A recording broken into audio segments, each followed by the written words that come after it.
বন্ধুরা, উত্তর কোরিয়া এমন একটি দেশ যেখানকার সরকার কিম জং উন ওই দেশের কোনো সুন্দরী মেয়ে যদি তার পছন্দ হয় তাহলে ওই মেয়েকে কিম জং উন তার নিজের ইচ্ছে মতো বিয়ে ছাড়াই নিজের স্ত্রীর মতো ব্যবহার করে। আর এই ব্যাপারে ওই দেশের কোনো মানুষই তার বিরুদ্ধে কথা বলার মতো সাহস দেখায় না, কারণ যদি কেউ কিম জং উনের বিপক্ষে কথা বলে তাহলে তাকে সকলের সামনে গলা কেটে মেরে ফেলা হয়। এমনকি ওই মেয়ের বাবাও কিম জং উনকে নিষেধ করতে পারে না। আর কিম জং উনের একটি সুন্দরী স্ত্রী রয়েছে। যদি কোনো সাধারণ মানুষ তার স্ত্রীর দিকে এমন ভাবে তাকায় যেটা তার পছন্দ হয়নি, তাহলে ওই ব্যক্তির চোখ উঠিয়ে সকলের সামনে লবণ দিয়ে সেদ্ধ করা হয়। বন্ধুরা, আজ আপনাদেরকে এই কিম জং উনের দেশ উত্তর কোরিয়া সম্পর্কে এমন এমন তথ্য জানাবো যেগুলো জানলে আপনি অবাক হয়ে যাবেন। আপনি ভাবতেও পারবেন না এমন কিছু পৃথিবীতে সম্ভব। ভাবতে অবাক লাগলেও এমনটা নর্থ কোরিয়াতেই সম্ভব। এই ভিডিওটি আপনাকে অবাক করার সাথে সাথে অনেক তথ্যই জানাবে যেগুলো আপনি এর আগে কোথাও জানতেন না। চলুন শুরু করা যাক। উত্তর কোরিয়ার প্রেসিডেন্ট কিম জং উন তিনি হলেন এদেশের সরকার আর তিনি হলেন এই দেশের শাসক। তিনি এমনই একজন প্রেসিডেন্ট যাকে কোনো দেশেরই হালকা করে নেওয়ার সুযোগ নেই। আর এই উত্তর কোরিয়া পৃথিবীর এমন একটি দেশ যেখানে কেউ মারা গেলে শোক পালন করা হয় না,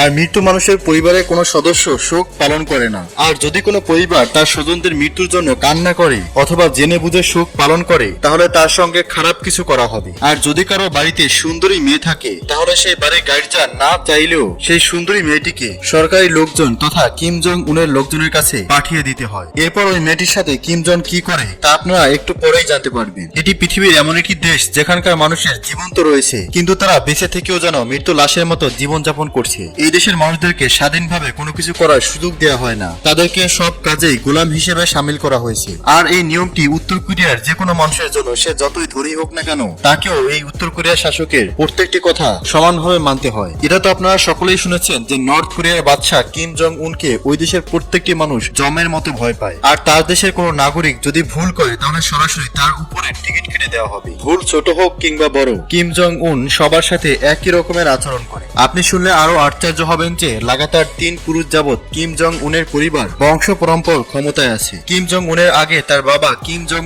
ইল উত্তর কোরিয়ার বাদশা ছিল। যদিও বা বর্তমানে কিম জং উন নর্থ কোরিয়াকে শাসন করে, কিন্তু সেখানকার নাগরিক মনে করে তার বাবা এখনো পর্যন্ত শাসন করছে। আসলে নর্থ কোরিয়ার মানুষের মনে এটা বসিয়ে দেওয়া হয়েছে যে নর্থ কোরিয়ার গদিতে শুধুমাত্র একটা পরিবার বা সেই পরিবারের সদস্যই শাসন করবে। এখন আপনাদের মনে প্রশ্ন জাগতে পারে, এই দেশে কি কোনো নির্বাচন হয় না? এর উত্তর হলো না। তাদের কি কোনো প্রতিপক্ষ নেই? এর উত্তর হলো না। অবশ্য তার প্রতিপক্ষ ছিল, কিন্তু তাকে কিম জং উন এর আগেই তার দেশের পুলিশ বাহিনী দিয়ে হত্যা করে ফেলেছে, যেমনটা বাংলাদেশের সরকার শেখ হাসিনা করতে চাইছিল। কিন্তু সে দেশে ভোট অবশ্যই হয় এবং ভোটের দিন প্রত্যেক নাগরিককে আনন্দের সঙ্গে ভোট দিয়ে আসতে হয় এবং প্রতিবার শুধুমাত্র কিম জং উনকেই ভোট দিতে হয়, কারণ উত্তর কোরিয়াতে কিম জং উনের পার্টি ছাড়া অন্য কোনো প্রতিদ্বন্দ্বী পার্টিই নেই। আর অন্য কোনো ব্যক্তি কিম জং উনের বিপক্ষে দাঁড়ানোর মতো সাহস করে না। এখন হয়তো আপনি উপলব্ধি করতে পারবেন সেখানকার মানুষ কিম জং উনকে কতটা ভয় পায়। নর্থ কোরিয়ার প্রত্যেকটি ঘরে কেবলমাত্র কিম জং উনের বাবা এবং দাদার ছবি দেখতে পাবে, আর প্রত্যেকটি মানুষ ঘুম থেকে উঠে সবার প্রথমে এই দুটি ছবির সামনে মাথা নত করে। কিম জং উনের মতামত অনুসারে তার দেশের জনগণের প্রত্যেকদিন 2 বেলা রুটি জুটলেই যথেষ্ট।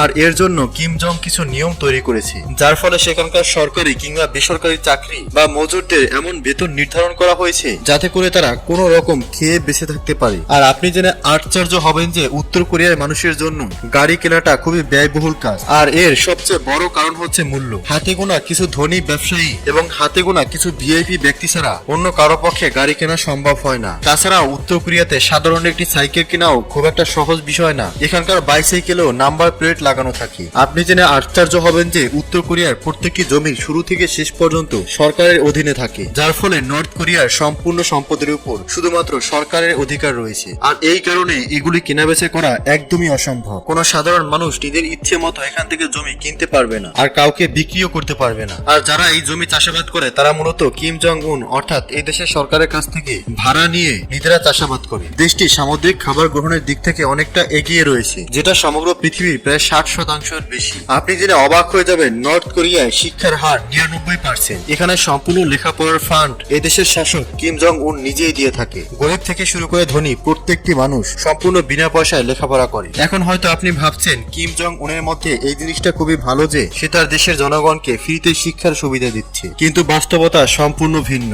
আসলে নর্থ কোরিয়ার এই বাচ্চাদেরকে ছোট থেকে ক্লাস 10 পর্যন্ত কিম জং উন এবং তার বাপ দাদা সম্পর্কে সম্পর্কেই পড়ানো হয়। আর কিম জং এর পরিবার কতটা ভালো এবং কতটা মহান সেই সম্পর্কে সমস্ত বই পুস্তকে লেখা রয়েছে। এগুলো পড়িয়ে তাদের ব্রেইন ওয়াশ করা হয়। এছাড়াও সমস্ত শিশুদেরকে এটাই বোঝানো হয় তারা পৃথিবীর সব থেকে সুন্দর এবং মহান দেশে জন্মগ্রহণ করেছে। আর উত্তর কোরিয়ার মানুষ যা কিছু সুবিধা পাচ্ছে সেটা পৃথিবীর অন্য কোনো দেশের মানুষজন পায় না। এই সমস্ত জিনিসগুলি বইয়ের মধ্যে পড়িয়ে এক প্রকার তাদের ব্রেইন ওয়াশ করা হয়। এজন্যই উত্তর কোরিয়ার মানুষের মনে হয় তাদের সঙ্গে যেটা হচ্ছে এটা তাদের জীবন, যেন এটাই তাদের জীবনের একটা অংশ। এর ফলে নর্থ কোরিয়ার মানুষদের গোলামীর জীবন কাটাতে কোনো রকম অসুবিধা হয় না। উত্তর কোরিয়ায় বসবাসরত মানুষের জন্য সম্পূর্ণ পৃথিবী থেকে আলাদা নিয়ম কানুন রয়েছে। প্রত্যেকটি জিনিসের জন্য তাদের জন্য আলাদা আলাদা নিয়ম রয়েছে। করোনা ভাইরাসের সময় যখন পৃথিবীর অন্যান্য দেশের মানুষকে সচেতন করা হয়েছিল এবং তাদেরকে বাড়ি থেকে বাইরে বের না হওয়ার জন্য সতর্ক করা হচ্ছিল, তখন কিম জং উন মতামত দেয় তার দেশে করোনা ভাইরাসের কোনো লক্ষণ পাওয়া যায়নি। আর এই কথাটি পৃথিবীর প্রত্যেকটা দেশ মেনে নিয়েছিল। কিন্তু আমেরিকা এই কথাটি মেনে নেয়নি, বরং গোপনে এই সকল তথ্যগুলি জানার চেষ্টা করে। পরবর্তীতে জানতে পারা যায় নর্থ কোরিয়াতে করোনা ভাইরাস অনেক বেশি মাত্রায় ছড়িয়ে পড়েছিল। কিম জং নির্দেশ দিয়েছিল যারা করোনা ভাইরাসে আক্রান্ত হবে তাদেরকে সোজা উপরে পাঠিয়ে দেওয়া হবে,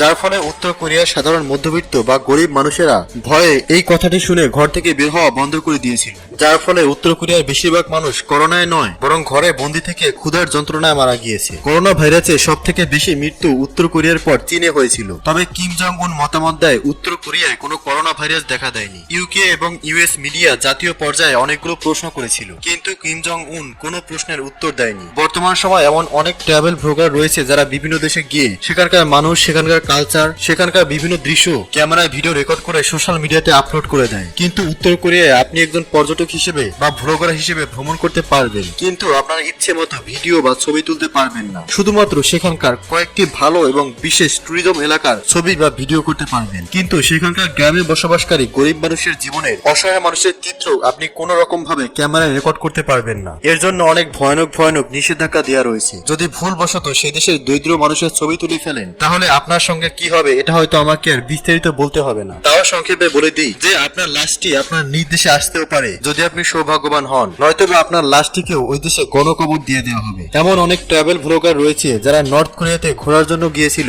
আর সেখান থেকে ঘুরে এসে ইন্টারভিউ দেয় এবং জানায় নর্থ কোরিয়ার মানুষের জীবন খুবই সামান্য। সেখানকার প্রত্যেকটি নাগরিক জেলখানার মতো জীবন যাপন করছে। আর উত্তর কোরিয়াতে শুধুমাত্র সেখানকার রাজধানী পিয়াং ইয়াঙ্গাতে জাঁকজমক দেখতে পাবেন। আর এই রাজধানীতে শুধুমাত্র তারাই থাকতে পারবে যাদের কাছে সম্মানজনক বড় চাকরি আছে এবং বড় কোনো ব্যবসায়ী। নর্থ কোরিয়াতে কোনো ভুল করলে তাকে সরাসরি উপরে পাঠিয়ে দেওয়া হয়। পৃথিবীর প্রত্যেকটা দেশেই অ্যাপেলের মোবাইল খুবই জনপ্রিয়, কিন্তু উত্তর কোরিয়াতে অ্যাপেল, সোনি এবং মাইক্রোসফট কোম্পানির কোনো পণ্য ব্যবহার করা সম্পূর্ণ নিষিদ্ধ। কিম জং উনের মতে এই সকল জিনিস তাদের ভবিষ্যৎ প্রজন্মের জন্য অভিশাপের মতো। বিনোদনের জন্য উত্তর কোরিয়ার প্রত্যেকটি ঘরে টিভি পেয়ে যাবেন, কিন্তু সেই টিভিতে শুধুমাত্র 3টি নিউজ চ্যানেল রয়েছে। এর থেকে বেশি অন্য কোনো চ্যানেল দেখা সম্পূর্ণ নিষিদ্ধ। আর সেই 3টি চ্যানেলে শুধুমাত্র কিম জং উনের বিষয়ে ভালো ভালো কথা বলা হয় এবং তার বাপ দাদারা কত ভালো ছিল সেই সব বিষয়ে আলোচনা করা হয়। একদিকে কিম জং তার জনগণকে সব রকম সুবিধা থেকে দূরে রাখে, অন্যদিকে তার কাছের মানুষের জন্য সব রকমের আমোদ প্রমোদের ব্যবস্থা করে রেখেছে। কিম জং এমন ভেদাভেদ করার কারণ হলো সে এটা খুব ভালো করেই জানে তার দেশের জনগণ যদি ভালো করে লেখাপড়া শিখে যায় তাহলে তারা তাদের অধিকার সম্পর্কে বুঝতে পারবে,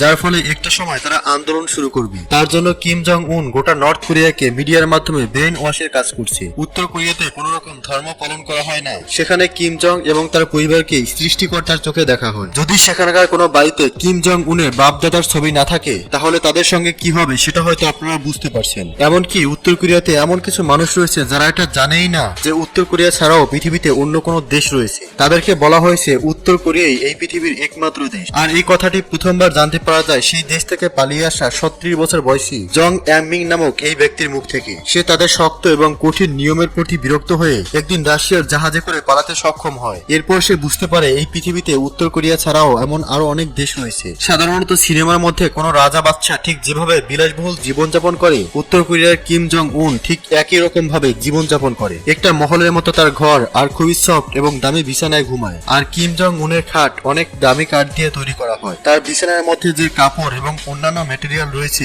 সেগুলি প্রয়োজন অতিরিক্ত দামি। সাধারণ মানুষ সারা জীবন বিছানার প্রতি যে অর্থ খরচ করে তার থেকে অন্তত 1000 গুণ বেশি দামি কিম জং উনের বিছানার চাদর। এই বিশেষ ধরনের ম্যাটেরিয়াল ইউরোপ থেকে ইম্পোর্ট করা হয়। এই বাদশা কিম জং উন ঘুম থেকে ওঠা মাত্রই কতগুলি সুন্দরী মেয়ে এসে তাকে গুড মর্নিং জানায়, যাতে করে তার প্রত্যেকটি দিন খুব ভালোভাবে কাটে। এরপর সেই সুন্দরী মেয়েরা নিজ হাতে তার পায়ে জুতো পরিয়ে দেয়। কিম জং উন যে জুতো পরে এটা কোনো সাধারণ জুতো নয়, বরং এটা এক ধরনের বেলগা স্লিপার হয়ে থাকে। এটা আরব দেশ থেকে ইম্পোর্ট করা হয়। সাধারণ বেলগা জুতোর দাম 10 থেকে 15,000 হয়ে থাকে, কিন্তু কিম জং উনের জন্য এই বিশেষ ধরনের বেলগা জুতো তৈরি করা হয়, যার বর্তমান বাজার মূল্য প্রায় 19 লক্ষ টাকার কাছাকাছি। বর্তমানে কিম জং উনের পায়ে এই জুতো পরিয়ে দেওয়ার জন্য দুটি মেয়েকে রাখা হয়েছে, তবে এর পূর্বে দুটি ছেলে এই কাজ করত। এর আগে যে দুটি ছেলে এই কাজ করত তারা কিম জং উনের পায়ে ভুল জুতো পরিয়ে দিয়েছিল, যার ফলে তাদেরকে কাজ থেকে বরখাস্ত করা হয়। এখানে আশ্চর্যের বিষয় হলো যে দুটি ছেলেকে কাজ থেকে বের করে দেওয়া হয়েছিল তাদেরকে পরবর্তীতে আর নর্থ কোরিয়ার কোথাও দেখতে পাওয়া যায়নি। এখন হয়তো আপনি উপলব্ধি করতে পারবেন যে এই দুটি ছেলের সঙ্গে কি হয়েছিল বা তাদের সাথে কি করা হয়েছে। যেমন অত্যাচারী শাসক, তেমনি রোমান্টিক জীবনযাপনের ক্ষেত্রেও কিম জং উন কোনো অংশে কম নয়। যদিও বা এই বাদশা একা স্নান করতে পছন্দ করে, তবে যখন তার মনে রং লাগে তখন কিন্তু সুন্দরী মেয়েদেরকে তার সঙ্গে স্নান করতে পাঠানো হয়। এই সকল মেয়েগুলিকে বাইরে থেকে নিয়ে আসা হয় না, বরং কিম জং উনের মহলে আগে থেকে এই সকল সুন্দরী মেয়েরা থাকে, আর এই কাজ করার জন্য তাদেরকে সরকারিভাবে ট্রেনিংও দেওয়া হয়। অনেকগুলি সুন্দরী মেয়েকে এই কাজ করার জন্য মাসিক চুক্তিতে রেখে দেওয়া হয়েছে, আর এদেরকে কোন রকম শিক্ষাগত যোগ্যতা দেখে নেওয়া হয় না, বরং নর্থ কোরিয়া দেশের সমস্ত ঘরের মেয়েদের একটি লিস্ট থাকে এবং তাদের প্রত্যেকের ছবি সরকারি তথ্য লিস্টে থাকে। সেখান থেকে কিম জং উন প্রতি বছর দেখে দেখে সুন্দরী মেয়েদেরকে চয়েস করে। যে মেয়েগুলোকে কিম জং উনের পছন্দ হয় সেই মেয়ের বাড়িতে একটি নোটিশ পাঠিয়ে দেওয়া হয় এবং আদেশ করা হয় কিম জং উনের হুকুম অনুসারে তার রাজ্য মহলে কাজ করতে হবে, এবং সেই মেয়েদেরকে কিম জং উন তার সেবা যত্ন করার জন্য রেখে দেয়। আর এর মধ্যে যেই সকল মেয়েদের সাথে তার একান্তই সময় কাটাতে ইচ্ছা হয় তাকে ডেকে তার আলাদা কক্ষে পাঠিয়ে দেওয়া হয়। তারপর কি করে তা আমাকে বলতে হবে না, আপনারা হয়তো বুঝতেই পেরেছেন। কিম জং উন এই সকল মেয়েদের সঙ্গে যে রংলীলা খেলা করে এটা আগে ঠিক মতো জানতো না কেউ। একদিন কিম জং উনের একজন সৈন্য তার বন্ধুর সঙ্গে এই কথাটি বলে দেয়। এরপর এই কথাগুলো সমগ্র দুনিয়াতে ধীরে ধীরে ছড়িয়ে পড়তে থাকে। এই কথাগুলো প্রকাশ্যে আসার পর কিম জং উন সেই সৈন্য এবং তার পরিবারের সঙ্গে কি করেছে সেটা হয়তো আপনি উপলব্ধি করতে পারছেন। কিম জং স্নান করার পর তার কাপড় পরিয়ে দেওয়ার জন্য কতগুলি সুন্দরী মেয়েকে রাখা হয়েছে। কিম জং এর ডাইনিং টেবিল মিশর থেকে ইম্পোর্ট করা হয়েছে। এই টেবিলের মধ্যে প্লাটিনামের প্লেটিং করা হয়েছে। কিম জং এর প্রত্যেক দিনের খাবারের মধ্যে রয়েছে ডিম, মাছ এবং জুস। এগুলি তার প্রিয় খাবারের মধ্যে রয়েছে। তার সব কাজে শুধুমাত্র তারই হুকুম চলে। কোনো কিছুর সিদ্ধান্ত নেওয়ার আগে সে কারো সঙ্গে বিন্দু মাত্র আলোচনা করে না। যা কিছু করে সবটাই তার নিজের সিদ্ধান্ত। ওই দেশের প্রধানমন্ত্রীও তিনি, উপদেষ্টাও তিনি, শিক্ষামন্ত্রীও তিনি। এক কথায় বলতে গেলে ওই দেশের সকল কিছুই তিনি। আবার কিছু সময় তার মাথার মধ্যে যেটা আসে সেটাকে পরবর্তীতে রাষ্ট্রের নিয়ম হিসেবে ঘোষণা করে দেয়। আর এই উল্টাপাল্টা নিয়মগুলোকে সকলকে হাসি মুখে মেনে নিতে হয়। আপনি জেনে আরো অবাক হবেন যে এই দেশটিতে যদি কোনো বিয়ের অনুষ্ঠান করা হয় তাহলে কিম জং উনকে স্পেশাল অতিথি হিসেবে আমন্ত্রণ করা বাধ্যতামূলক। তবে কিম জং উন সবগুলো বিয়েতে যায় নাই। তবে যেদিন তার মন ভালো থাকে এবং বিয়ের অনুষ্ঠানে যায়, সেই অনুষ্ঠানে যদি কোনো সুন্দরী মেয়েকে তার পছন্দ হয়ে থাকে তাহলে তৎক্ষণাৎ তার কর্মচারীদেরকে দিয়ে সেই মেয়েদের বাড়িতে নোটিশ পাঠিয়ে দেওয়া হয় এবং পরদিন ওই মেয়েটি কিম জং উনের অফিসে চাকরির জন্য আসতে বাধ্য হয়। আর নতুন পোস্টিং করা সেই সুন্দরী মেয়েগুলোকে কিম জং উনের খুব কাছাকাছি রাখা হয়। এরপর মাঝে মধ্যে কিম জং উন সেই সুন্দরী মেয়েদের সাথে মেলামেশা করে। তবে এই বাচ্চা একটি মেয়ের সাথে বেশি দিন কাটায় না। প্রতিনিয়ত সে নতুন নতুন মেয়ে পরিবর্তন করতে থাকে। আপনাদের জানার উদ্দেশ্যে বলে রাখি, উত্তর কোরিয়ার বেশিরভাগ অর্থ তাদের নিষিদ্ধ ব্যবসা থেকে আসে। আর এই সকল কাজগুলি করার পর কিম জং এর পার্টি করার সময় হয়ে যায়। এই সময় কিম জং বিশেষ ধরনের পানি পান করে। এই বিশেষ ধরনের পানীয় জল ইতালি থেকে নিয়ে আসা হয়। এই সকল পানির এক একটা বোতলের মূল্য লক্ষ টাকার উপরে হয়ে থাকে। চাইনিজ রিপোর্ট অনুসারে উত্তর কোরিয়ার বাদশা কিম জং উন প্রতি বছর $30 মিলিয়ন শুধুমাত্র তার পানি খাবার জন্য ইম্পোর্টের পিছনে ব্যয় করে। একটাবার ভেবে দেখুন, আপনার ঘরের বোন অথবা মেয়েকে যদি আপনার দেশের সরকার জোরপূর্বক নিয়ে ধর্ষণ করতো তাহলে আপনার কেমন লাগতো? ঠিক তেমনটা সেই দেশের সাধারণ মানুষেরও লাগে, কিন্তু কেউই নিজের জীবনের ভয়ে কথা বলতে সাহস দেখায় না। নর্থ কোরিয়ার অধিকাংশ মানুষই খুবই গরিব এবং কিছু মানুষ দিনে 3 বেলা খেতে পারে না, কেউ 1 বেলা খেয়ে থাকে। কিন্তু এই সকল ভিডিও এবং তথ্য তখনই লিক হয়েছিল যখন সেখান থেকে কিছু মানুষ ভাগ্যক্রমে রাশিয়া পালিয়ে আসতে পেরেছিল। তো বন্ধুরা, নর্থ কোরিয়ার এই স্বৈরশাসক কিম জং উন সম্পর্কে আপনি যদি আরো কিছু জানতে চান তাহলে কমেন্টসে লিখুন নেক্সট পার্ট। ধন্যবাদ।